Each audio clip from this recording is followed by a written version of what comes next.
And since you lived in many places around the world, do you think we live in a universe or a pluriverse? Pluriverse, for sure, yes. And what makes you think that? I think that the question should be reversed. What would make anyone think that we live in a universe, right? In the sense that there are different worlds and different realities, but not to avoid the question, languages in the first place? Not just subjective experiences, which might be perhaps an easy way out of this question, an easy response. A more interesting one, languages. Wittgenstein, right? To each language, its own world. The limits of my language are the limits of my world, right? Each language does not describe the world differently, but opens up the world in such a different way that the world is no longer what it was or what it is in a different language. And each of these languages did not represent only, again, a possibility of interpreting the world, but a different world altogether. So there were languages, and there are languages in which there are no numbers. There are languages in which everything can become a number. Even nouns can become numbers. So the beautiful challenge that these languages posit is, what is it that a language is? And what is it that the world? How is it that the world can be mapped? So, again, I think that the question should be rather, what is it that could take anyone to think that we live in the same universe? What is it? Mm-hmm. But why does the Western world think that we live in a universe? I think that perhaps the two responses to these. One is that, nevertheless, not all different components of all different worlds are entirely alien to one another. And otherwise translation would be impossible. Otherwise communication would be impossible too.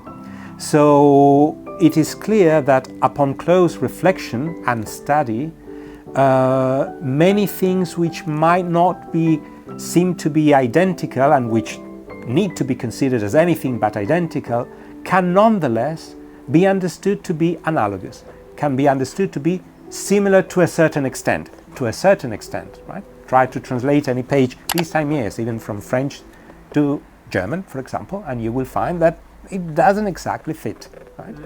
There is a sort of décalage between the two texts, and it's going to be always a sort of disequilibrium once more, despite the translation.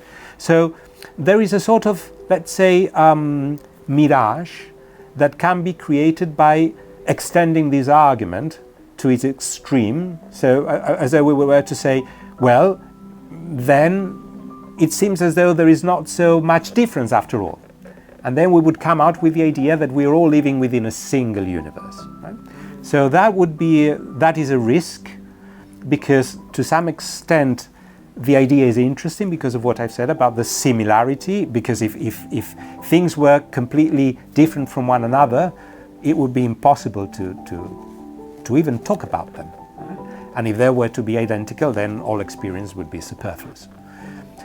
But the problem of the West, of Western culture, I would nuance this, of mainstream Western culture, of the kind of culture that has become dominant in the West and now perforce in all the world, which is not the same as Western culture. There are many different kinds of Western cultures, again, and not all Western culture is responsible for this. Very important, right? Not to oversimplify matters. But the problem here is different. I think that there is this problem, which is that because of certain apparent advantages that this dominant Western culture has supposed that it produces, it has tended to reduce all other possible ways of understanding and of picturing reality to being secondary, to being not so very important, or even to be wrong, and being in need of education. And this is a problem, of course, because, well, this ultimately amounts to ethnocentrism. And in this sense, this apparent unity of the world is no longer the effect of a certain way, which is at the same time necessary, of approaching things, not just to keep pure difference there, but then it becomes the effect of a sort of violent, self-imposing machine that erases all differences and that subjects everything to one single idea. Well, this is the worst legacy of Western culture, which is still there, and which we need to come to terms with. You lived in Africa, and you might know briefly. You know what happens if the Western thought of the universe clashes to a thought of pluriverse?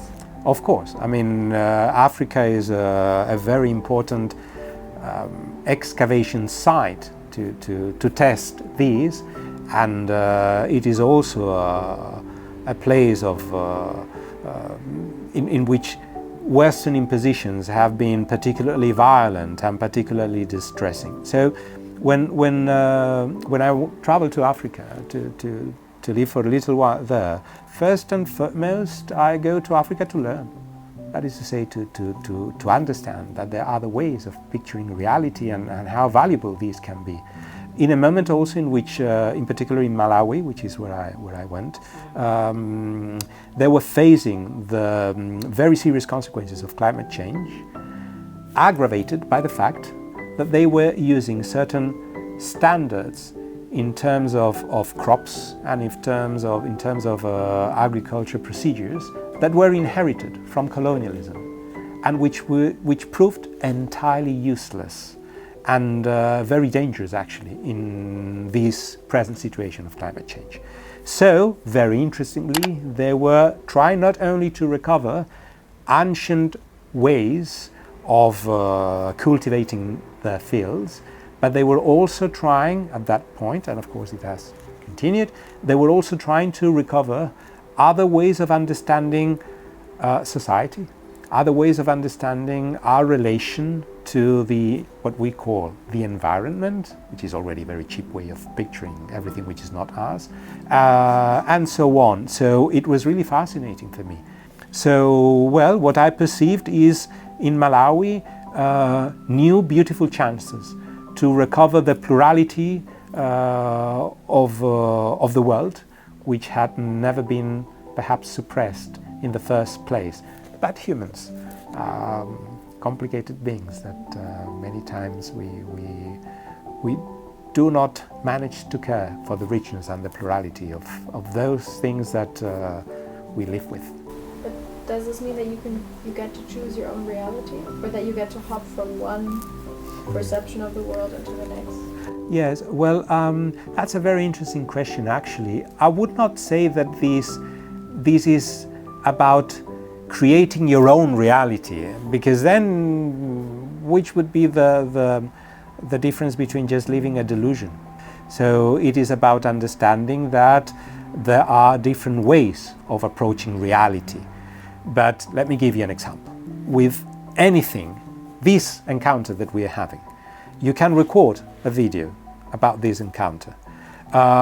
Before this video we were just having a chat, and some of the issues that we're now talking about, they already emerged. And it was a different time space, right? It was not the same. But you could also write a little tale within, I don't know, 6 months of how this encounter was. But you can also write a poem. You can also compose a little musical piece. So you can do many things. There are different ways of approaching reality. There is not just one standard way of approaching reality. You can play with reality in many different ways. And in each of these cases, reality is going to appear in different ways, with a different shape, with a different color, with different contour lines. It's not going to be exactly the same reality. I presume that when you kiss and when you write a poem to your beloved person, it does not taste the same, it does not look the same, it does not feel the same.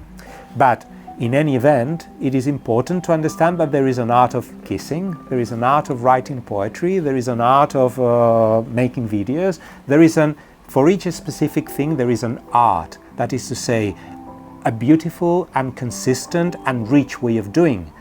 And of course, which involves also a plurality of possibilities. There are different ways of making a film, there are different ways of writing poetry, there are different ways of kissing for sure as well, right? But I think that with these I respond. So it is about understanding that reality is not that it can be different, is that it is plural in the first place, and it's entirely different with each of the approaches that you give to it.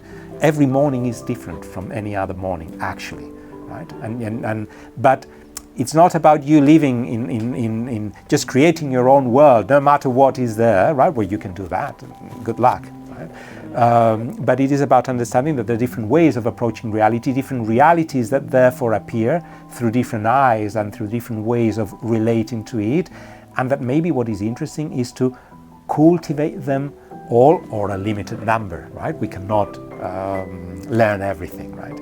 But according to the ways in which this has already condensed itself and offers new possibilities by understanding each of the languages through which we can, not languages now in the verbal sense, but filming is a way of language, writing poetry is another way of language, charising is another way of, it's another type of language. So trying to learn as much as possible how all these different ways of approaching reality function, can function, may perhaps function. If you watched the video until now, this is your sign to subscribe. And if you have any more questions or a completely opposing opinion, write it down in the comments below. Thanks for watching and see you next week.